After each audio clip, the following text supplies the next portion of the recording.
going on, tech friends? Welcome back to Tech of Tomorrow. We have all the tech all the time. Now, you guys who have been following the channel or followed me on my previous adventures know that I have the system, the Red Dawn Extreme 2. Now, and I just want to start out by apologizing because in the last video I said that it had 128 gigabytes of RAM. That was incorrect. The system has 96 gigabytes of RAM, not 128. My apologies on that. I was just getting caught up in the moment of excitement.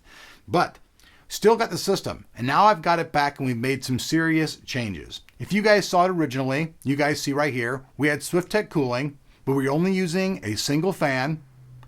We were using clear tubing and using a red type of cooling liquid to keep it cool inside. Now we've completely changed the system around now. Now you guys can see we've completely removed the entire front cage of the system.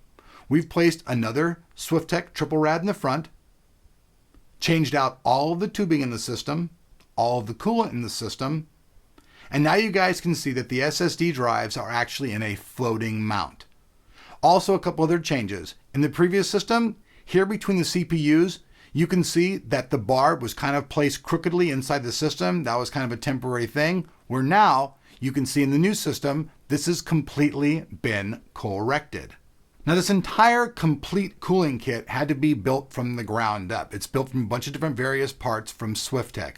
We used all kinds of stuff in this build. For both of our Xeon CPUs, we used the Apogee Drive 2, used a pair of those.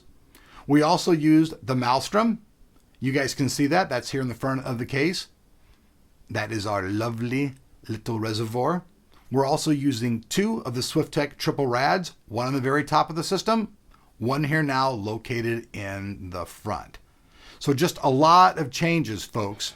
So there you guys can see it though in it. We've made a lot of changes to the system. I know a lot of you guys out there said, why don't I use a single 6.9 or this, that, and the other? Well, this build was pretty much sponsored by the people at EVGA. So, you know, we're going to use their parts in this build and show their parts off. Sure, I may change in the future. I'll be talking to the guys over at EVGS. Hopefully Joe and those guys let some kindness in their hearts and they'll swap some parts out.